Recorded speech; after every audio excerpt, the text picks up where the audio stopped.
Hello दोस्तों, नमस्कार दोस्तों। मैं आनंद यादव स्वागत करता हूं आपके अपने YouTube channel study with Anand Yadav में। दोस्तों आज हम क्लास 10th जो मैथ एनसीईआरटी की जो चैप्टर 1 वास्तविक संख्याएं हैं उसकी एक्सरसाइज 1.2 को सॉल्व करने वाले हैं। दोस्तों यदि अभी तक आपने हमारे YouTube channel study with Anand Yadav को सब्सक्राइब नहीं किया है तो अभी चैनल को सब्सक्राइब कर लीजिए और बेल आइकन को भी प्रेस कर दीजिए ताकि हमारे आने वाली सभी वीडियोज़ आपको टाइम पर मिल जाए। तो चलिए दोस्तों वीडियो को स्टार्ट करते हैं। दोस्तों जो आपकी एक्सरसाइज 1.2 है दोस्तों, जो इसमें फार्मूला लगेगा वो केवल एक ही फार्मूला है दोस्तों। फार्मूला है पहला बहुपद इंटू दूसरा बहुपद बराबर जो होगा दोनों का लासा इंटू दोनों का मासा। दोस्तों इसको इस तरह से आप समझ लीजिए, मतलब अर्थात यहाँ पर लिख लीजिए, अर्थात दो जो संख्याएं आपको दो दी गई होंगी दोस्तों, आपको कोई भी क्वेश्चन होगा उसमें दो संख्याएं दी जाएंगी तो आप लिखेंगे कि दो संख्याओं का गुणनफल, दो संख्याओं का गुणनफल बराबर होगा HCF इंटू LCM। दोस्तों जो आपको दो संख्याएं दी जाएंगी उन दोनों संख्याओं का गुणनफल और बराबर होगा वो HCF इंटू LCM के। दोस्तों यही फार्मूला आपका इस एक्सरसाइज में लगने वाला है। तो दोस्तों चलिए क्वेश्चंस को स्टार्ट करते हैं। दोस्तों हमारा पहला क्वेश्चन है, निम्नलिखित संख्याओं को अभाज्य गुणनखंडों के गुणनफल के रूप में व्यक्त कीजिए। दोस्तों हमारी पहली संख्या 140, दूसरी संख्या 156, तीसरी संख्या है 3825, चौथी संख्या है 5005 और पांचवी संख्या है 7429। तो दोस्तों अब हम इन्हें एक एक करके सॉल्व कर लेते हैं।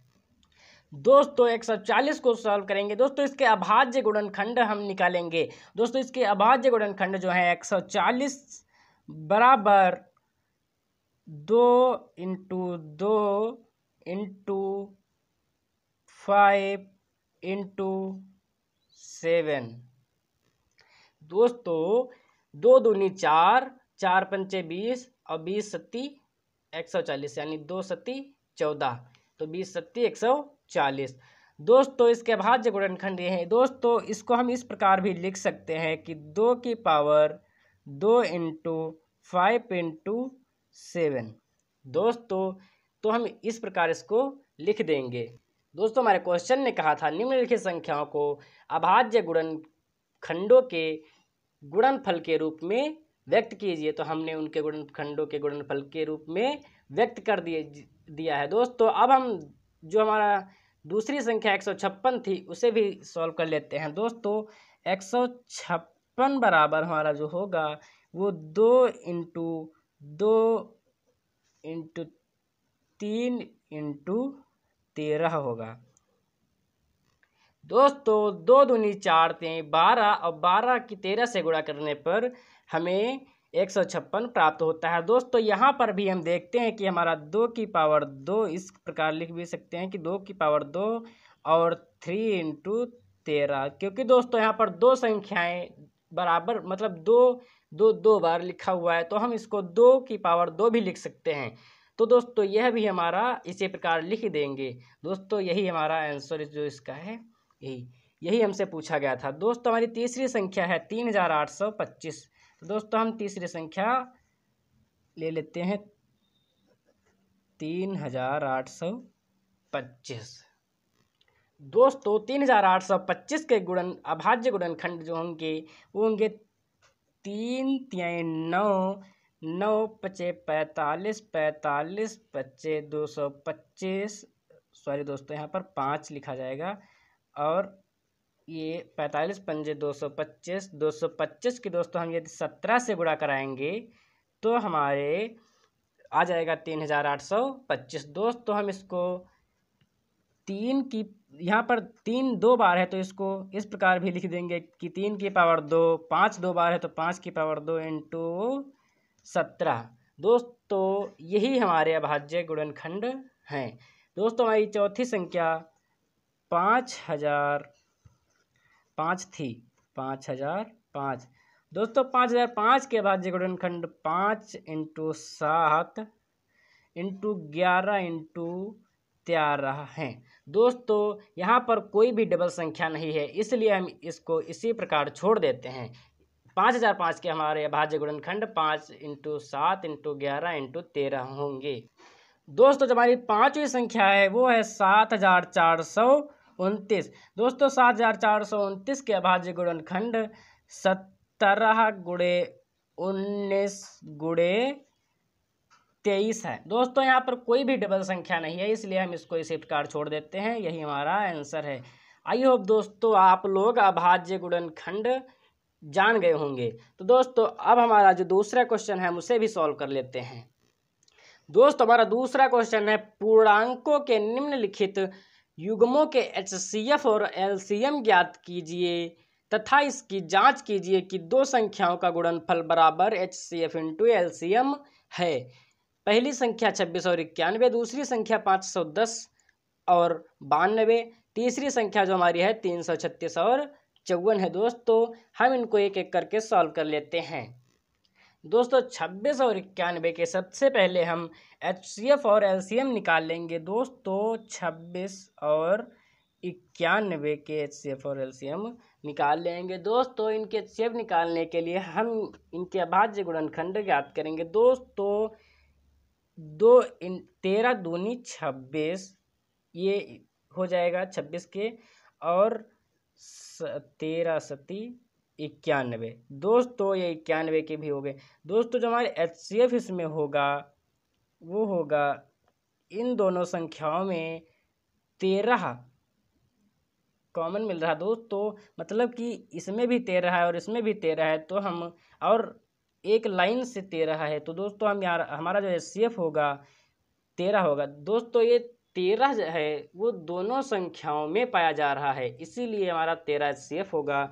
और LCM जो होगा, LCM वो दोस्तों हम लिखेंगे कि 2 इंटू 7, और दोस्तों 13 दो बार है, ऊपर नीचे दोनों तरफ है, तो इसलिए हम 13 को एक बार लिखेंगे और दोस्तों इनकी गुणा हम कर देंगे। तो 13 और 7 और 2 की गुणा करने पर दोस्तों हमें 182 प्राप्त होता है। दोस्तों 182 जो हमारा है वो LCM है। अब दोस्तों हमें क्या करना है, इनका सत्यापन करना है। तो दोस्तों हम लिख देंगे सत्यापन, इनके सत्यता की जांच करना है, तो हम लिख देंगे सत्यापन। दोस्तों सत्यापन लिखने के बाद हम लिख देंगे दो संख्याओं का गुणनफल। हमारा यही फार्मूला है, यही फार्मूला इसमें प्रयोग होगा। दो संख्याओं का गुणनफल बराबर क्या था, HCF इंटू LCM। दोस्तों अब हम देखिए कैसे ज्ञात करते हैं।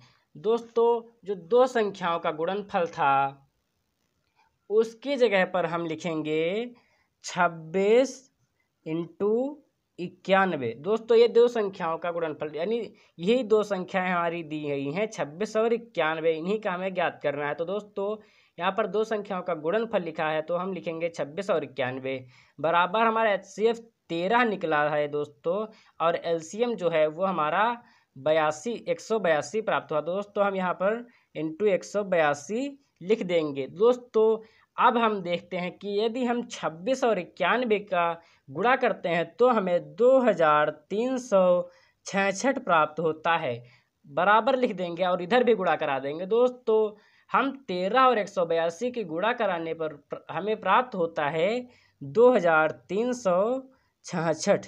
तो दोस्तों हमने देखा कि दोनों तरफ समान संख्याएं आ गई हैं। तो दोस्तों हमें यही सत्यापन मतलब सत्यता की जांच करनी थी कि क्या दो संख्याओं का गुणनफल, जो ये दो संख्याएं हैं, इनका गुणनफल यानी इनका गुणा क्या बराबर हो सकता है HCF और LCM के। मतलब दोस्तों समझिएगा कि ये जो दो संख्याएं हैं हम इनको डायरेक्टली इन दोनों संख्याओं से मतलब 26 और 91 को गुणा कर देते हैं। दो संख्या हमें दी गई थी 26 और 91।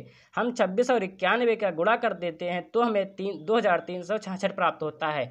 दोस्तों फिर हम 26 और 91 का HCF और LCM ज्ञात कर लेते हैं। दोस्तों HCF और LCM ज्ञात करने के बाद HCF और LCM का गुणा कराकर देखते हैं, तब भी हमें 2366 प्राप्त होता है। दोस्तों हमें यही सिद्ध करना था कि दो संख्याओं का गुणनफल बराबर होता है उन्हीं संख्याओं के HCF और LCM के। आई होप दोस्तों आपको यह क्वेश्चन समझ में आ गया होगा। दोस्तों हमारी दूसरी संख्या है 510 और 92। दोस्तों हम जिस प्रकार हमने 26 और 91 का ज्ञात किया उसी प्रकार हम 510 और 92 को भी सॉल्व कर लेंगे। दोस्तों अब इसे सॉल्व करते हैं। दोस्तों सबसे पहले हम 510 और 92 का HCF और LCM ज्ञात कर लेते हैं। दोस्तों HCF और LCM आप लोग जानते हैं कि हमने अभी कैसे निकाला था। दोस्तों इसके बाद जो गुणनखंड हम ज्ञात करेंगे तो हमारे 510 के गुणनखंड होंगे 2 × 3 × 5 × 17। दोस्तों 2 × 3 × 5 × 17 बराबर होगा 510 के। इसके गुणनखंड हैं। दोस्तों 92 के गुणनखंड हैं 2 × 2 × 23। तो दोस्तों इसका HCF जो होगा, आप लोग पहले बताइए इसका HCF क्या होगा। दोस्तों इसका HCF इन मतलब ऊपर भी और नीचे भी आप देखिए कि सामने सामने जो संख्याएं हैं वो कौन कौन सी समान है। तो दोस्तों हमने यहाँ पर देखा कि ये 2 और 2 समान है। दोस्तों हमारा HCF इसमें 2 हो जाएगा और LCM जो होगा वो देखेंगे इनके गुणा करा के। दोस्तों इसमें ये 2 बार ऊपर नीचे समान दिया हुआ है तो इसको हम एक बार लिख लेंगे, फिर लिखेंगे दोस्तों यहाँ पर 3 2 5 23 17। दोस्तों यहाँ पर ये 2 और 3 है। दोस्तों यदि यहाँ पर भी 3 होता या तो फिर यहाँ पर भी 2 होता तो दोस्तों हम इसको एक बार लिखते हैं। अब यहाँ पर ऊपर नीचे दोस्तों समान संख्याएं नहीं है इसलिए हम इसको 2 बार लिखेंगे 2 × 3 × 5 × 17 × 23। दोस्तों इसको हम लिख लेंगे 2 × 2 × 3 × 5 × 17 × 23। दोस्तों यहाँ पर 2 एक बार लिखेंगे क्योंकि ये ऊपर नीचे समान है। ऊपर नीचे समान नहीं है इसलिए इसको अलग अलग लिख लेंगे 2 × 3 × 5 × 17 × 23। दोस्तों इसके जब हम गुणा कराएंगे तो हमारा बराबर आएगा 23,460। दोस्तों 23,460 आएगा। दोस्तों आप लोग गुणा करके देख लीजिएगा। दोस्तों क्योंकि हमने पहले ही इसका गुणा करके रख लिया था इसीलिए दोस्तों हम जल्दी जल्दी लिख रहे हैं। दोस्तों आप लोग वीडियो को रोक करके गुणा कर लीजिएगा दोस्तों, क्योंकि जब आप इस समय यदि गुणा करके बार बार देखोगे तो आपको पेपर में जब बैठोगे आप पेपर सॉल्व करने तो दोस्तों आप लोगों को उसमें बहुत आराम हो जाएगी, उसमें दिक्कत नहीं जाएगी। इसीलिए आप अभी से गुणा करना स्टार्ट कर दीजिए, मतलब आपकी हैबिट बन जाएगी कि आप इतनी जल्दी गुणा कर लोगे। दोस्तों अब हम इसका सत्यापन कर लेते हैं। सत्यापन दोस्तों इसका सत्यापन वही फिर से लिखेंगे कि 2 संख्याओं का गुणनफल बराबर होगा HCF × LCM के। दोस्तों हमें यही प्रूफ करके दिखाना है। तो दोस्तों हम लिख लेंगे दोनों संख्याएं हमारी कौन कौन सी थी। दोस्तों हमारी 2 संख्या है 510 और 92 थी। तो दोस्तों हम इनका गुणा करेंगे और बराबर HCF और LCM का गुणा करेंगे। दोस्तों हमारी वो HCF और LCM, HCF था हमारा 2 और जो हमारा LCM था वो था 23। ओहो बहुत गलती हो रही है, 23,460। दोस्तों हम इनका गुणा कराएंगे और इनका गुणा कराएंगे, यदि बराबर आ गई तब तो ये हमारा फार्मूला सही है। दोस्तों 510 और 92 की गुणा कराने पर हमें प्राप्त होता है 4, 6, 9, 2 शून्य, और इधर भी गुणा कराएंगे तो हमारा आएगा 4 6 9 2 शून्य, मतलब कि इधर भी बराबर इधर भी बराबर। दोस्तों यही हमें सिद्ध करना था। यदि यही ये बराबर ना आते तो हमारे ऊपर जो हमने अभी सॉल्व किया उसमें हमारी कोई गड़बड़ी थी। दोस्तों हम फिर से उसको सॉल्व करने जाते। ये हमारा बराबर आ गया। हमें यही दिखाना था कि दो संख्याओं का गुणनफल बराबर HCF और LCM होता है। तो दोस्तों अब हम तीसरा भी सॉल्व कर लेते हैं। दोस्तों जो हमारी तीसरी संख्या है वह है 336 और 54। दोस्तों इसको भी हम सॉल्व कर लेते हैं। दोस्तों सबसे पहले हम 336 और 54 का HCF और LCM ज्ञात करेंगे। दोस्तों इसके गुणनखंड हम देखेंगे तो इसको 2 into 2 into 2 into 2 into 3 into 7। दोस्तों इसके गुणनफल यही है दोस्तों। और 54 के जो गुणनखंड होंगे वो होंगे 2 इंटू 3 गुणे 3 गुणे 3, 2 3 6, 6 की 4 12, 6 3 18 और 18 3 54। तो दोस्तों और 2 दूनी 4 दूनी 8 दूनी 16 32 16 48, 48 और 7 की गुणा कराने पर हमें 336 प्राप्त होगा। दोस्तों अतः इसका जो उभयनिष्ठ गुणनखंड है लिख लेंगे यहाँ पर। अतः उभयनिष्ठ गुणनखंड जो हमारा है दोस्तों वो है 2 और 3।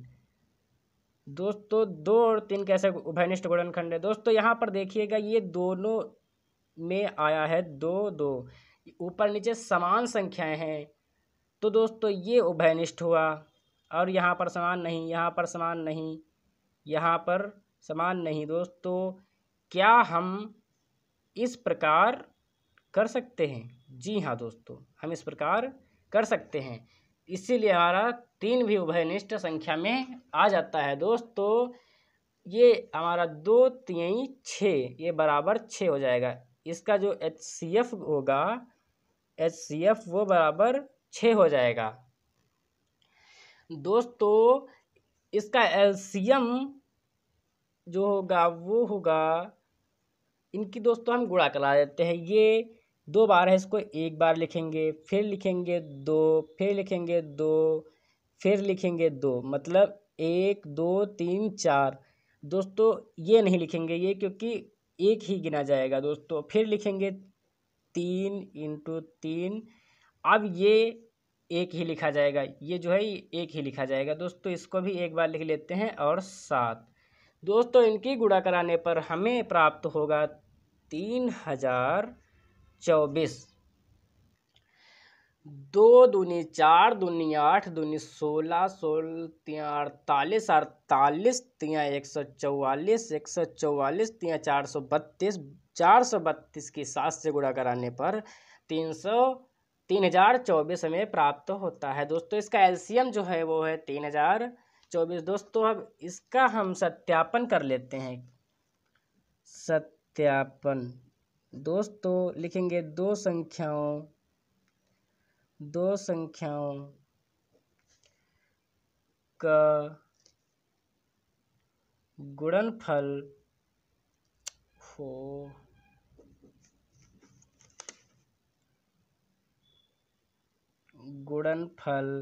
बराबर जो होगा दोस्तों वो होगा HCF इंटू LCM के। दोस्तों अब हम इसको सॉल्व कर लेते हैं। दो संख्याओं का गुणनफल। दोस्तों दो संख्या हमारी कौन कौन सी थी? दोस्तों हमारी दो संख्याएं जो थी वो थी 336 और 54। लिख लेंगे 336 और गुणा का निशान लगा देंगे, लिख देंगे 54। दोस्तों HCF इंटू LCM। दोस्तों HCF हमारा 6 था और LCM 3024। दोस्तों हमारा इनकी जब गुणा कराएंगे तो हमारा आएगा 18,144। फिर 6 और 3024 की गुणा कराने पर 18,144 आता है। दोस्तों हमारा यही आंसर, यही हमने सिद्ध कर दिया। दोस्तों हमें यही सत्यता की जांच करनी होती है। दोस्तों सत्यापन करना होता है क्या दो संख्याओं का गुणनफल बराबर HCF इंटू LCM है। दोस्तों हमने इसकी सत्यता की जांच कर दी। आई होप दोस्तों आप लोगों को समझ में आया होगा। दोस्तों जो हमारा तीसरा क्वेश्चन है वो है अभाज्य गुणनखंड विधि द्वारा निम्नलिखित पूर्णांकों के HCF और LCM ज्ञात कीजिए। दोस्तों हमारी जो पहली संख्याएं हैं वो है 12, 15 और 21, दूसरी है 17, 23 और 29, तीसरी है 8, 9 और 25। दोस्तों हमें इनके अभाज्य गुणनखंड विधि द्वारा HCF और LCM ज्ञात करने हैं। दोस्तों चलिए हम ज्ञात कर लेते हैं। दोस्तों सबसे पहले हम पहली संख्या को लिख लेंगे एक साइड में 12, 15 और 21। दोस्तों हमारी पहले संख्याएं दी गई हैं 12, 15 और 21 का HCF और LCM ज्ञात कीजिए। तो हम इस तरह लिखेंगे 12, 15 और 21। फिर दोस्तों लिखेंगे 12 के अभाज्य गुणनफल। दोस्तों इसकी तरह लिखेंगे 15 के अभाज्य गुणनफल, 21 के अभाज्य गुणनफल। फिर दोस्तों हम 12 के निकालेंगे तो 2 दूनी 4, 3 12, 3 पचे 15, 3 सत्ते 21। दोस्तों हमारे 12, 15 और 21 के अभाज्य गुणनखंड है। 12 के दो दूनी 4 और 4 तीन 12, 15 के हैं 3 पचे 15, 21 के हैं 3 सत्ते 21। दोस्तों अब हम इनके HCF और LCM ज्ञात कर लेते हैं। लिखेंगे अतः उभयनिष्ठ गुणनफल।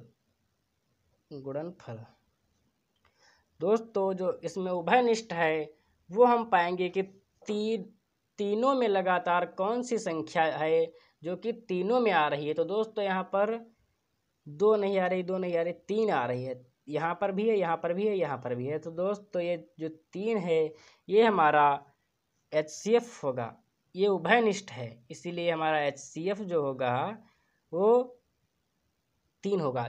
दोस्तों जो तीनों में आए वो हमारा HCF है, उभयनिष्ठ जो हो वो हमारा HCF होता है। दोस्तों इसमें उभयनिष्ठ जो था वो 3 है तो इसीलिए HCF है। अब दोस्तों हमें LCM ज्ञात कर लेते हैं। LCM जो हमारा है वो है, सबसे पहले हम इनको लिख लेंगे 2 इंटू 2 गुणते 3। दोस्तों एक ही बार लिखा जाएगा। फिर लिखेंगे 5 गुणते 7। दोस्तों इनकी गुणा कराने पर 420 आता है। LCM बराबर 420 होगा। दोस्तों हमारा HCF जो था वो हमारा 3 था और LCM 420। दोस्तों हमें यही ज्ञात करना था अभाज्य गुणनखंड विधि द्वारा LCM और HCF, तो हमने उसको भी ज्ञात कर दिया। दोस्तों अब हमारी दूसरी संख्याएं हैं 17, 23 और 29, उसके भी हम ज्ञात कर लेते हैं। दोस्तों अब हम 17 के अभाज्य गुणनखंड और गुणनफल, 23 और 29 के अभाज्य गुणनफल भी ज्ञात कर लेते हैं। दोस्तों सबसे पहले हमें यही ज्ञात करना होता है, जो संख्या हमें दी गई हैं उनके हम सबसे पहले गुणनफल ज्ञात करेंगे, उसके बाद हम उसके HCF और LCM निकालेंगे। दोस्तों इनके गुणनफल ज्ञात करेंगे। दोस्तों 17 के गुणनफल क्या होंगे आप लोग एक बार सोच के हमें बताइए। आई होप दोस्तों आप लोग कुछ ना कुछ तो ज़रूर सोचे होंगे। दोस्तों इस 17 के जो अभाज्य गुणनफल होंगे वो होंगे 17 के, दोस्तों 17 ही रहेंगे। इसमें कोई भी संख्या से गुणा करने पर 17 हम नहीं ला पाएंगे, इसीलिए दोस्तों 17 के 17 इसको 1 से गुणा कर देंगे। इसी प्रकार 1 को 23 से गुणा कर देंगे, इसी प्रकार 1 को 29 से गुणा कर देंगे। दोस्तों इसके अभाज्य गुणनफल यही हैं। इसमें दोस्तों हमें जो एक कॉमन मिल रहा है वो तीनों में 1 मिल रहा है, इसीलिए दोस्तों इसका जो HCF होगा वो 1 होगा। HCF दोस्तों 1, LCM क्या होगा दोस्तों, LCM जो होगा वो हम एक बार लिख देंगे क्योंकि वो तीनों में है। फिर लिखेंगे 17, फिर लिखेंगे 23 और 29। दोस्तों इनकी हम गुणा कराएंगे तो हमें प्राप्त होगा 11,339। इतना दोस्तों हमें प्राप्त होगा, और जो कि हमारा यही आंसर है दोस्तों। HCF बराबर 1, LCM बराबर 11339। 17, 23 और 29 के अभाज्य गुणनखंड विधि द्वारा HCF और LCM, HCF होगा 1 और LCM होगा 11339। आई होप दोस्तों आपको यह दो क्वेश्चंस बहुत अच्छे तरीके से समझ में आ गए होंगे। अब हम इसका तीसरा पार्ट जो था वो हमारा था 8, 9 और 25 संख्याओं के ज्ञात करने हैं दोस्तों। हम इसको भी ज्ञात कर लेते हैं। सबसे पहले लिखेंगे हम 8, 9 और 25। 8 के अभाज्य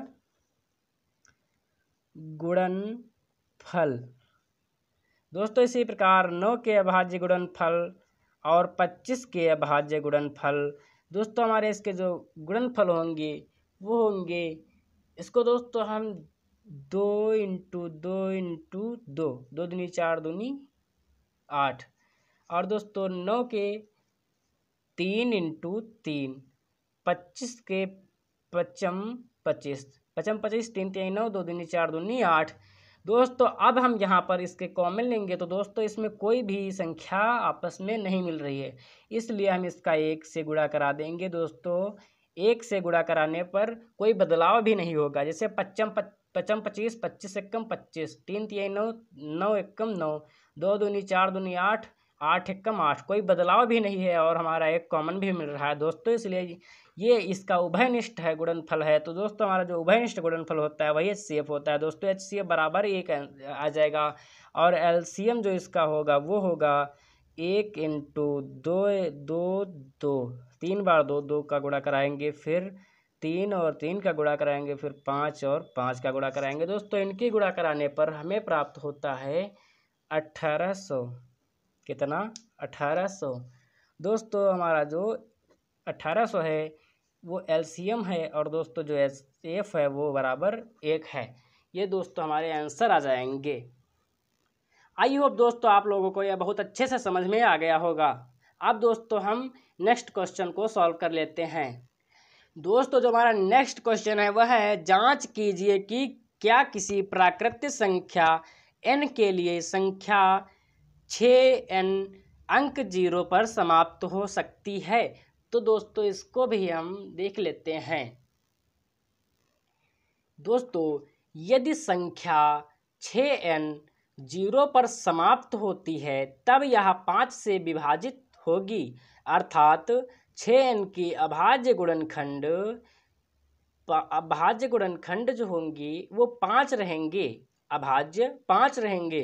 परंतु यह संभव नहीं है क्योंकि 6n बराबर जो 6 की पावर n है दोस्तों मैं बार बार 6n बोल रहा हूँ, आप समझ जाना कि मैं 6 की पावर n को बोल रहा हूँ। दोस्तों जो 6 की पावर n के अभाज्य गुणनखंड अभाज्य 5 रहेंगे, लेकिन यह संभव नहीं है क्योंकि 6 की पावर n बराबर जो होगा वो होगा 2 × 3 की पावर n, मतलब 2 की पावर n × 3 की पावर n। इसीलिए 6 की पावर n का अभाज्य गुणनखंड 2 रहेगा। इसलिए अंकगणित के आधारभूत प्रमेय से यह पता चलता है कि 6 की पावर n के गुणनखंड में कोई और दूसरा अभाज्य गुणनखंड नहीं है। आई होप दोस्तों आप लोगों ने यह समझ लिया होगा। अब हम नेक्स्ट क्वेश्चन को सॉल्व कर लेते हैं।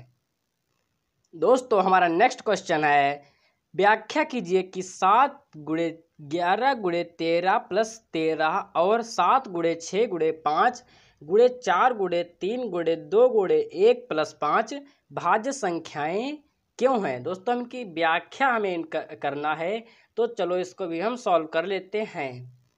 दोस्तों सबसे पहले हम लिखेंगे कि अंकगणित की आधारभूत प्रमेय से हम जानते हैं कि प्रत्येक भाज्य संख्या, जो हमारी भाज्य संख्याएं होती हैं वो अभाज्य गुणनखंडों के गुणनफल के रूप में गुणनखंडित की जा सकती हैं। दोस्तों जो हमारे अभाज्य गुणनखंड होते हैं उनके गुणनफल के रूप में हमारी प्रत्येक भाज्य संख्याएं गुणनखंडित की जा सकती हैं।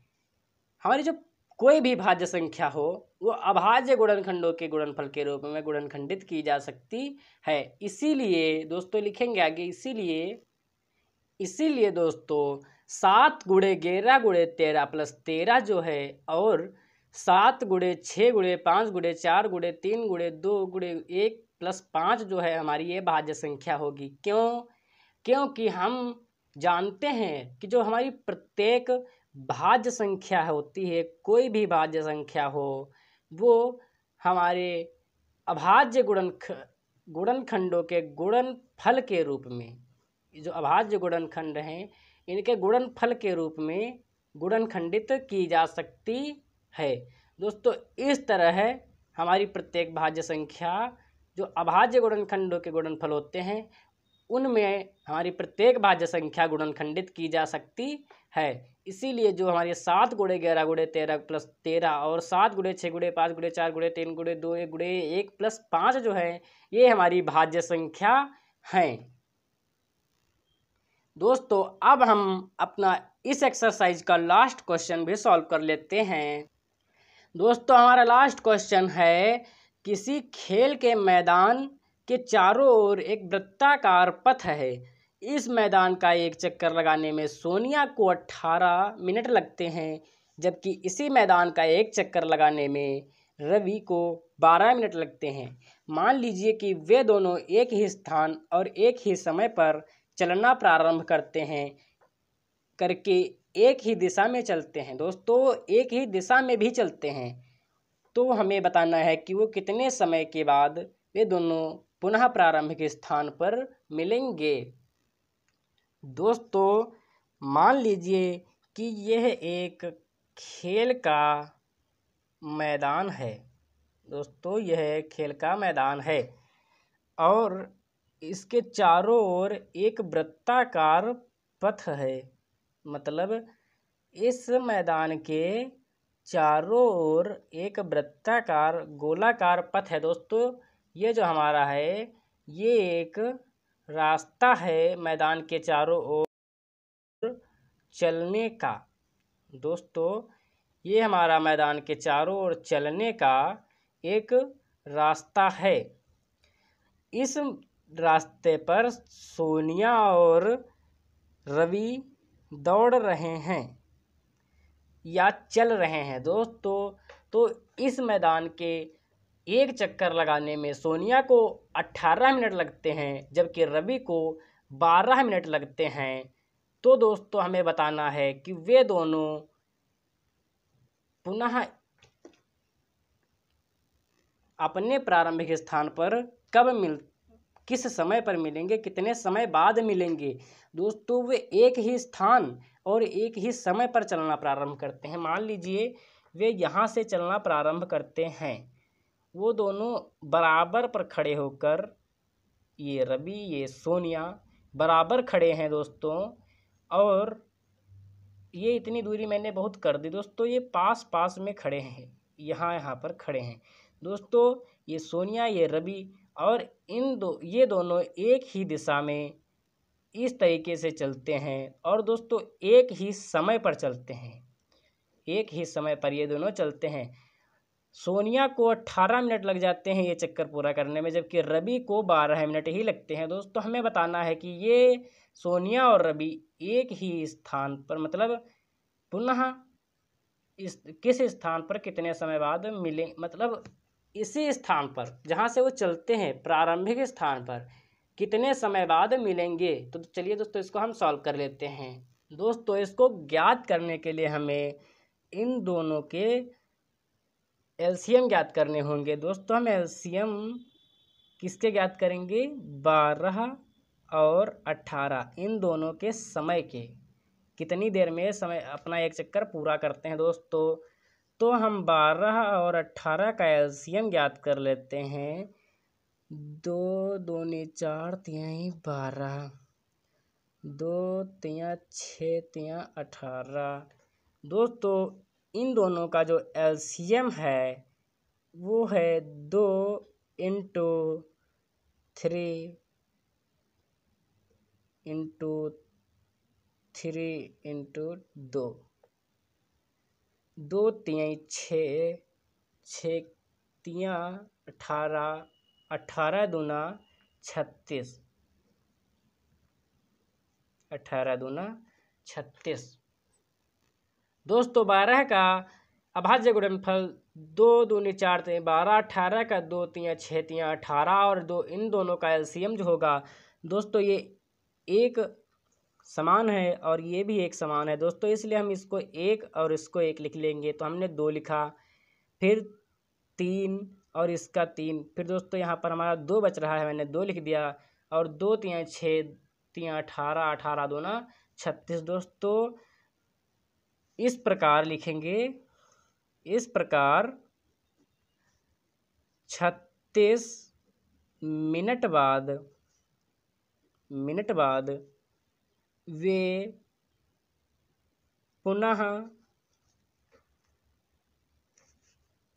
प्रारंभिक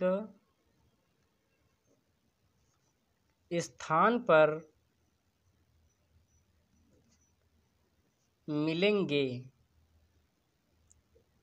दोस्तों देखिए समझिए, जैसे ये सोनिया चली, ये इसने एक अपना चक्कर पूरा किया 18 मिनट में, ये रवि चला, इसने तुरंत पूरा कर दिया 12 मिनट में।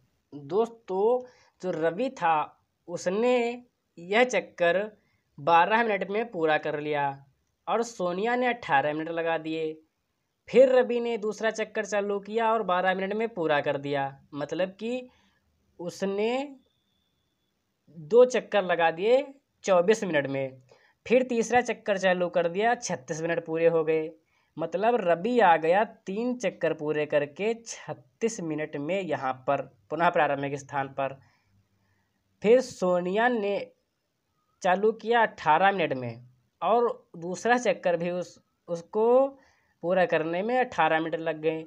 तो सोनिया ने 2 चक्कर लगाए 36 मिनट में, मतलब कि वो दोनों 36 मिनट बाद एक ही स्थान पर पुनः प्रारंभिक स्थान पर अपने मिल गए, जबकि सोनिया ने 2 ही चक्कर लगाए और रवि ने यहाँ पर 3 चक्कर लगा दिए।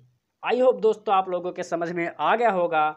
दोस्तों इस क्वेश्चन के बाद हमारी एक्सरसाइज भी कंप्लीट हो जाती है। दोस्तों जो हमारी एक्सरसाइज 1.2 थी वो भी कंप्लीट हो गई है। दोस्तों आपको यह वीडियो कैसी लगी? यदि पसंद आई है तो लाइक और अपने दोस्तों के साथ शेयर ज़रूर कीजिएगा। दोस्तों यदि अभी तक आपने मेरे YouTube channel study with Anand Yadav को सब्सक्राइब नहीं किया है तो अभी इस चैनल को सब्सक्राइब कर लीजिए और अपने दोस्तों को भी इस चैनल पर बुलाइए। दोस्तों तो आज की वीडियो में बस इतना ही, फिर मिलते हैं अगली वीडियो में, तब तक के लिए बाय।